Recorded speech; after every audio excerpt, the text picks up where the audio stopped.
Welcome to A1R Psychic Radio here on Moonstruck TV with Amanda Hall Psychic all the way from the Gold Coast here in Australia.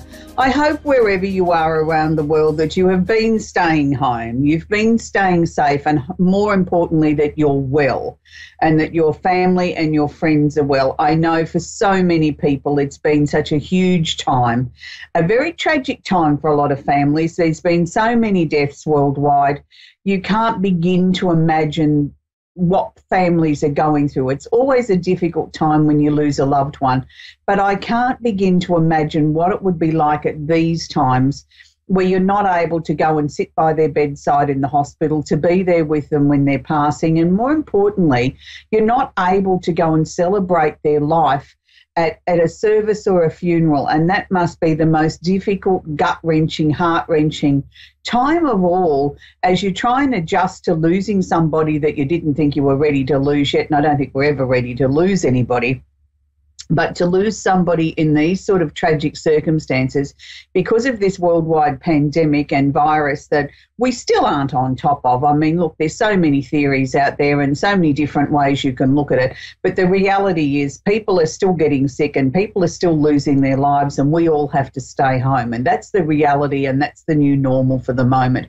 And I think we should all start to abide by that as we head into this Easter break, that we all need to listen to this. You know, yes, it might be difficult not spending time with loved ones, but we're so very fortunate that we have such modern technology that we can all connect over, you know, social mediums and videos and Skype and Zooms and every other, you know, happy chat and whatever the case may be. Just think about it 100 years ago where they had none of that. They didn't even have telephones very much. We live in such a fortunate society in that way. So we're going to move on to the Secrets of Tarot card of the week. And this week it's the Page of Swords. Now, when I drew this card this morning, I thought, now this is a really ambiguous sort of card to draw when I'm looking at, you know, the week ahead, and I always try and make it as a collective for all of us around the world. Because the traditional meaning of this card is a young woman up to the age of 25. Now, that's one meaning of the card. The secondary and usually the more predominant meaning of the card is spying or deception, or needing to take a look back over your shoulder. And I sat with that and I thought, now how does this fit with the message to share for the week around the world? And then I thought about it and I thought, now there's so many people out there with conspiracy theories that have got all these weird and wonderful notions that this was a deliberate ploy from, you know, undercover agents and, you know, out of China to dominate the world and whatever, that we're all allowing our imaginations to run wild with us. I mean, look, I'm not a world expert on this illness by any stretch of the imagination, but common sense tells me that, you know, it's not something to do with that. It's a freak of nature. It's, you know, whether it's come from sort of a bat sort of transforming to humans, we'll probably never know the whole truth, but I certainly don't think it's a conspiracy theory of sort of one nation wanting to dominate the world. It doesn't make sense that they would put their own people at risk for a longer term gain like that. And who are they going to trade with if they eliminate us all? So that doesn't make sense to me. So needing to take a look back over your shoulder, and that's what makes sense to me, is looking back over our shoulder, looking at what we've collectively done as a race of people around the world. What have we done to the planet? We've nearly destroyed it by global warming, not taking any notice of us, creating too much pollution, becoming too greedy, being the throwaway society and wanting to sort of have everything yesterday. I feel that this is Mother Nature's way of taking us back to basics and asking us all to go back and have a good, long, hard look at what is really important to each and every one of us. And I think that's the message the card is sharing with us this week. Now, the last couple of weeks I've spoken in great detail about the coronavirus from an astrological point of view and what my experience has taught me of being a professional astrologer for well over 30 years now. This week I'm not going to focus on that. I'm going to lightly touch on the fact that this week we're heading into what's known as a super full moon. Some people are affectionately calling it a pink moon. What does a super full moon mean? Well, a super full moon means that the moon will appear to be larger in our skies than is normal. Now, we have a couple of these a year every year. Look, I don't place too much emphasis on whether it's a super full moon or the harvest moon or this moon or that moon. Every full moon and every new moon is important.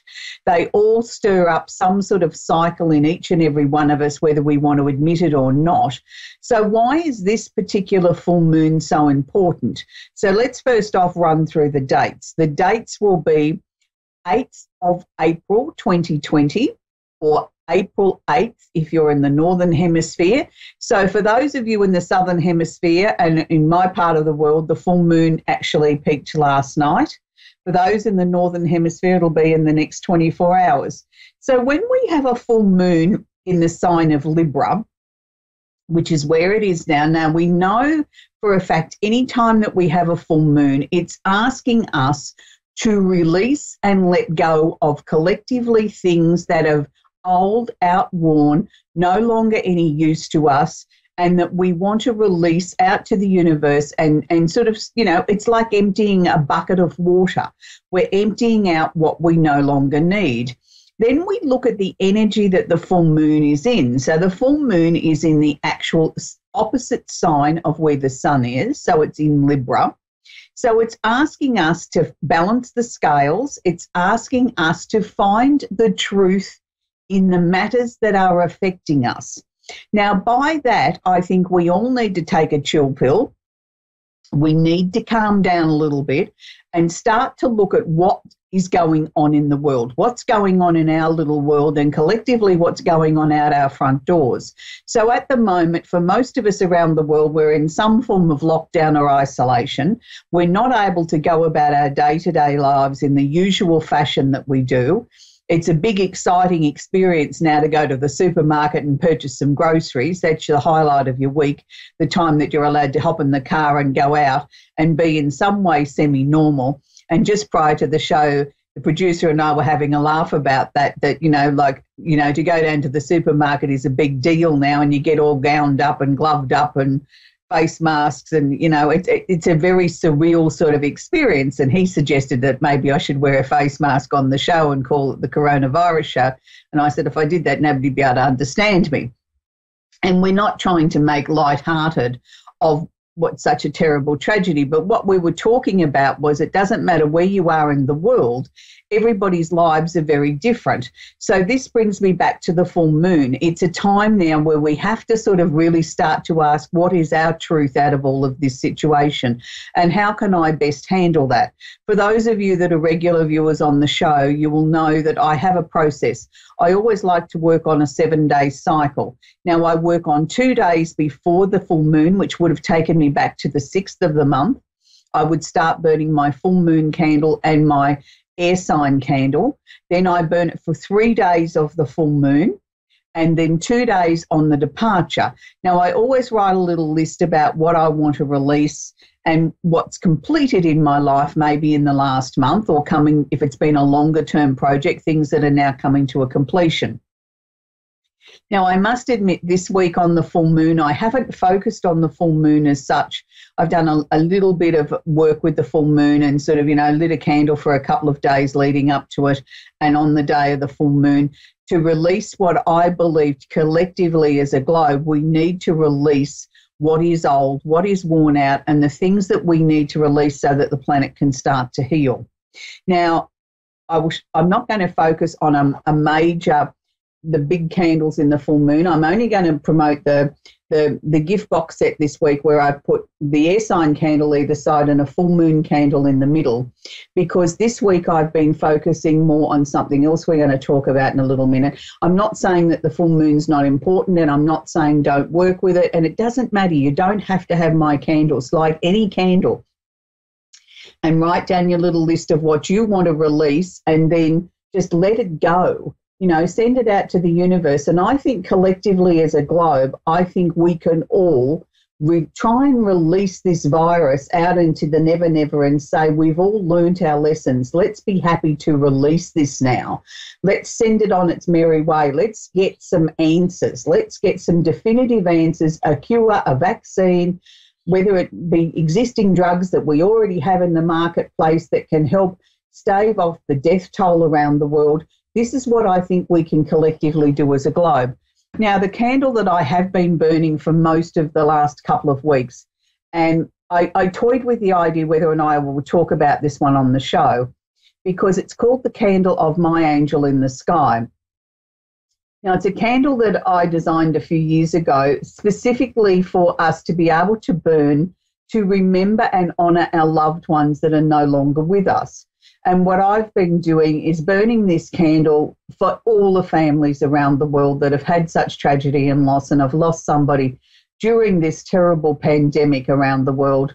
And I just want them to know that they're not forgotten, that we collectively as a globe are remembering them, are honouring them. And it's going to be very, very hard for a lot of families this Easter, the first Easter without their loved ones, and not to be able to even congregate and get together as a family and even grieve as a family.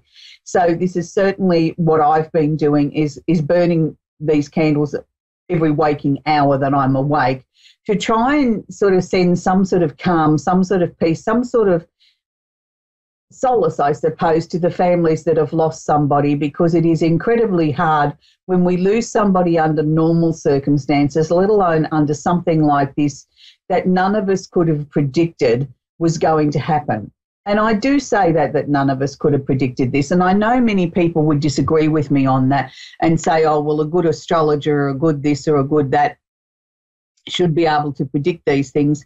Yes, they probably can, and I'm sure there's going to be a lot of people lay claim to fame that they did, but I can only speak from my personal experience. I knew something was going to come and change the world. I've been talking about that for many, many years on the show with Pluto transforming the world, but I tend to not look for things like world pandemics as a way of the universe realigning the planet. I try and look at that maybe we'll learn from the things that are going on around us without, us needing to have a disaster like this to make us sit up and take notice. So anyway, let's go on to some happier times, because it is Easter and it is a time of the year where I think we can rebalance and reharmonise ourselves and spend time.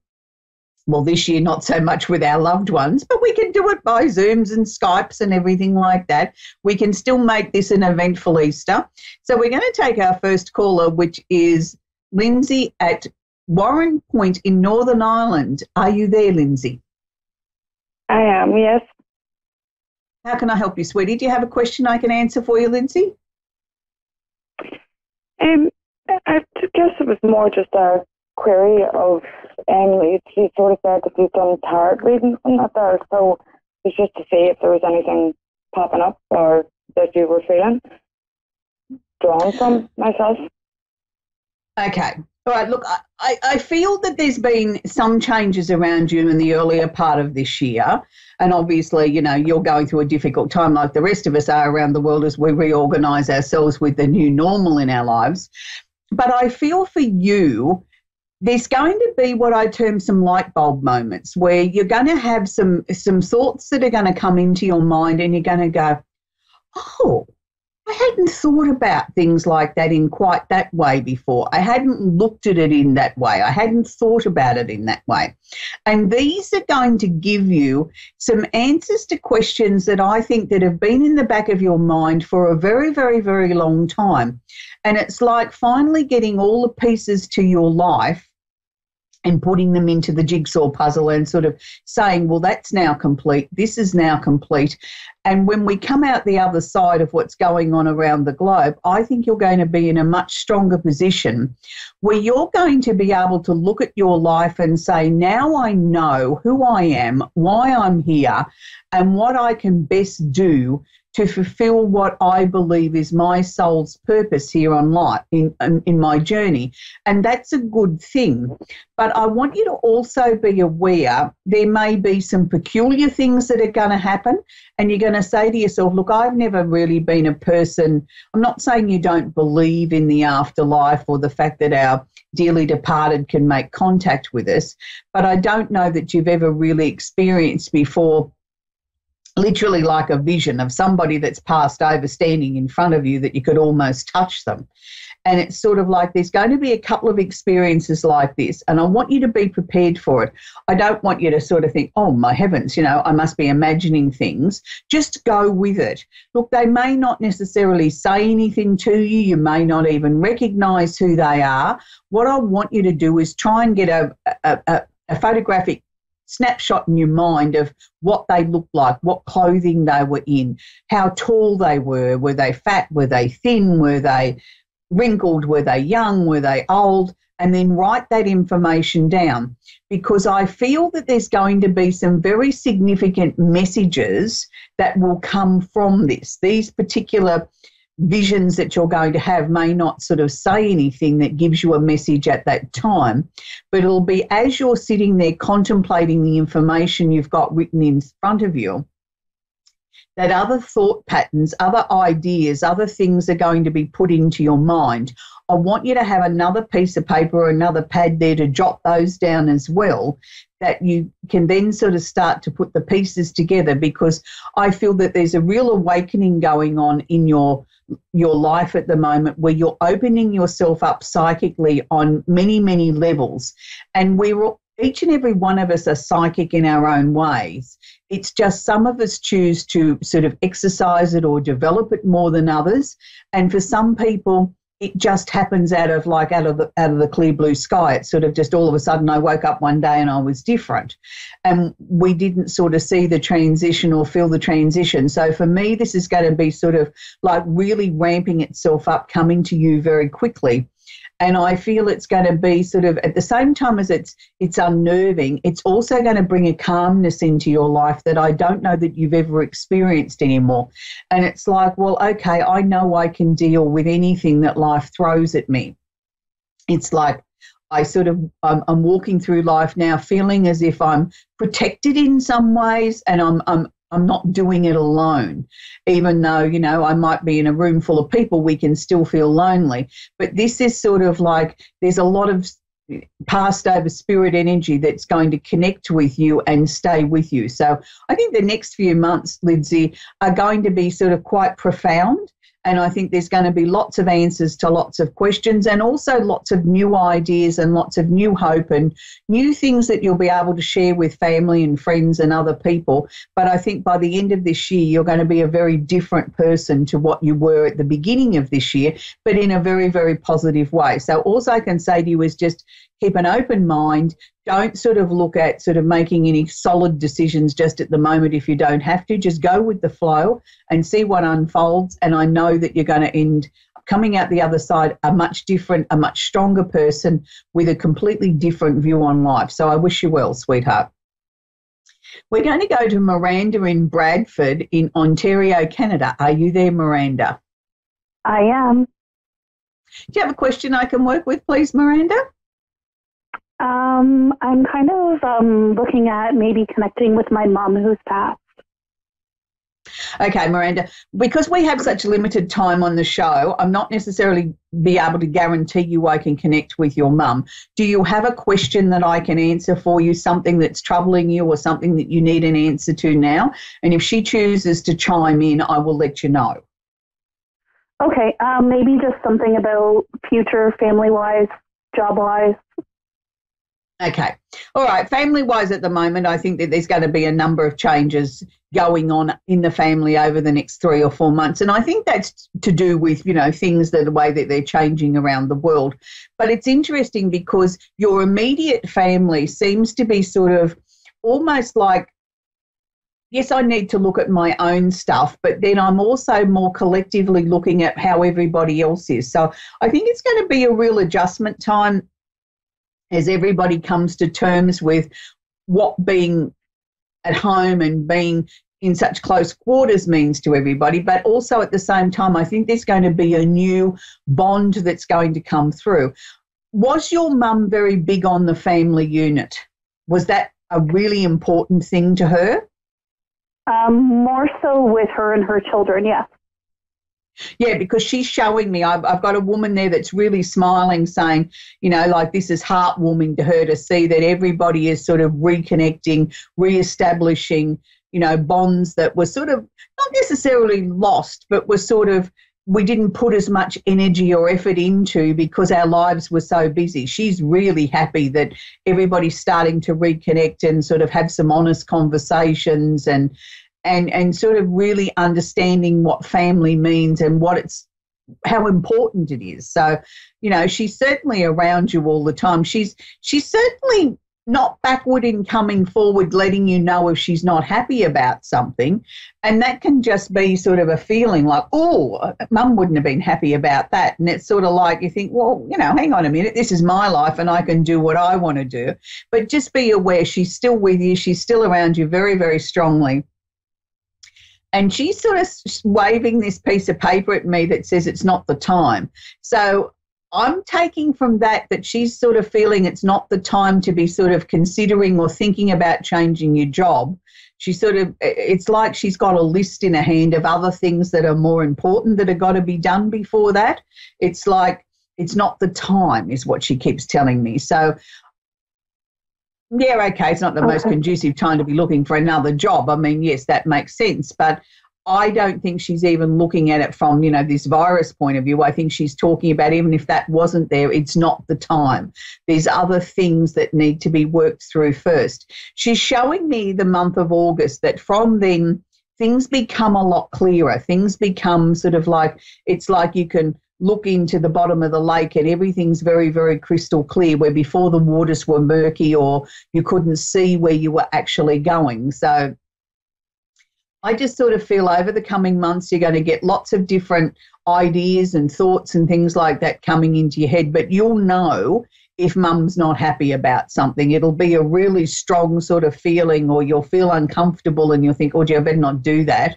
Just know that that's mum sort of still sort of chiming in at what she wants or what she thinks is appropriate or not appropriate in your life. She's got another woman with her. Now, I'm not sure whether that's her sister or it's her mother. It was a very close connection here on Earth. Was that her sister? No, I would assume that's her grandmother. Her grandmother, okay. But the two of them are like inseparable. They're like two peas in a pod. It's like, one doesn't go where the other one doesn't go sort of thing. They must have had an incredibly close bond. They did, yes. Yeah, well, that hasn't stopped, let me assure you. Is there a baby to be born? They keep rocking and showing me a baby. No, not right now, no. Oh, no, you're not having any more babies, but I just wonder whether there's going to be news of a baby in the family. You can't think of anybody that might be going to tell us about their happy news? I don't think so. I mean, who knows, right? But as of right now, I don't think so. No, okay, but I'm sharing that with you because Mum and her grandmother have got this baby in arms, and they keep passing it from one to the other. They've both been rocking this baby all the way through. So I'm taking it from that. It's not just, indicating new opportunities and things changing in your lives. I feel that there is a baby or news of a baby in the next 12 months, and these two women are very excited about it, and they wanted you to be the first to know that they've been looking after this baby before the baby's to be born. And it's... Okay. I just get this strong feeling it's a baby girl because the way they keep looking at this baby, it's as if they're both taking ownership of this baby's going to be like a chip off the old block. It's very much a part of me, like there's a lot of me in this baby. And then the grandmother passes it to your mother, and then she sort of has the same look on her face. So if there's a baby girl to be born, or the announcement of a baby to be born in the next 12 months, let me assure you it has the wisdom of these two women, and it's going to be a very important child. I mean, every child that's born is important, but this one's got an extra special edge. So that's where I'm going to leave that with you, Miranda. But I think you've got, some good opportunities and things coming up in the next 6 months or so. Just keep strong, keep doing what you need to do to stay safe and keep the family well. So it's a really, really difficult time for people around the world at the moment as we sort of go into this Easter break where, you know, for everybody, we all need to stay home. We need to find a different way of connecting over this holiday period. And the most important thing I think we need to do is to understand that we will come out the other side of this. It's a collective thing around the world. It's not just in your little environment, it's everywhere. We all need to be staying safe. We all need to take notice of what the local authorities are telling us. If they're saying to you things are shut down and you can't do this and you can't do that, like here on the Gold Coast, we're shutting down all our beaches and everybody's up in arms about that. But they weren't listening. They were still going sunbaking and swimming and not social distancing. So we all need to take notice of this. So I want everybody to have a very, very happy Easter and spend time sort of understanding who you are and what you are. And remember that there's lots of people around the world that are in the same boat as you. You're not in this alone.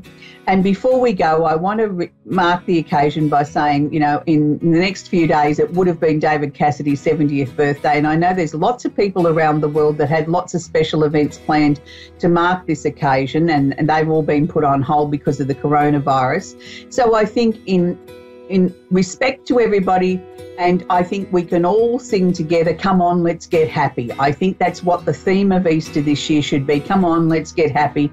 And remember that we're very, very lucky to be alive, to have our health, because there's a lot of other people that aren't doing it as well as we are. So let's send our positive energy out there and all sing along together. Come on and get happy. Happy Easter. Bye for now.